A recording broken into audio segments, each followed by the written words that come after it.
dan apa-apa saja program ke depan dan harapannya untuk bisa terlaksana program itu. Oke, makasih. Pertama kami dari sebagai Ketua Tim Daspos Percepatan Ekowisata Nipah Aceh Barat. Dan pada hari ini yang pertama sudah banyak sekali program ya yang kami tawarkan kepada pihak pemerintah ya. Dalam hal ini juga ada hubungan dan kaitan dengan dengan DPR kemudian dengan dengan pariwisata dari baik tingkat 2 dan tingkat 1 dan bahkan ini sudah kita perkenalkan sampai ke tingkat pusat.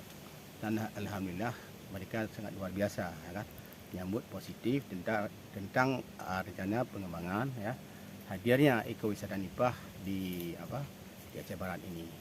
Dan bahkan ini sudah menjadi satu ikon ya, jika ini akan menjadi suatu program yang nanti ya disambut baik oleh pemerintah, ini akan menjadi suatu nilai jual yang sangat bagus dipikir untuk Aceh Barat ini. Jadi kehadiran ekowisata Nipah ini akan menghidupkan ya UMKM baru ya, akan hidupnya potensi ekonomi baru dan dapat memperkerjakan ya masyarakat selama ini ya kan kurang pekerjaannya, tapi dengan ini insya Allah juga terbantu. Dan kalau sebelum tsunami sendiri ini kawasan ini penduduk atau kalau sebelum ekonomi, kawasan ini merupakan kawasan sebagaimana disampaikan oleh Pak Irfan tadi, bahwa ini kawasan di rencana TPI ya, tempat pelelangan ikan penampungan ikan ya. Jadi sebelumnya memang ada penduduk di sini sebelum tsunami. Dulu memang ada penduduk di sini. Ini memang itu kan masih ada jejak-jejak ya. Dan bahkan ada salah satu di situ ada batu yang sangat bersejarah kami pikir.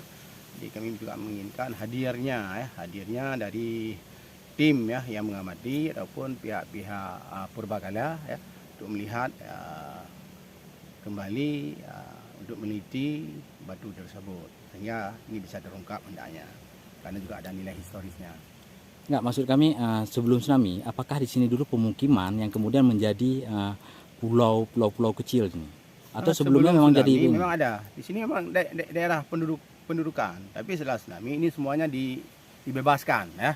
Dibebaskan oleh pihak pemerintah kita Aceh Barat, Aceh ya, minta Aceh ya, dengan cara membayar ya ganti rugi kepada pihak masyarakat yang memiliki kawasan ini. Berarti mereka direlokasi? Enggak, ini lahan sendiri pindah ke tempat lain.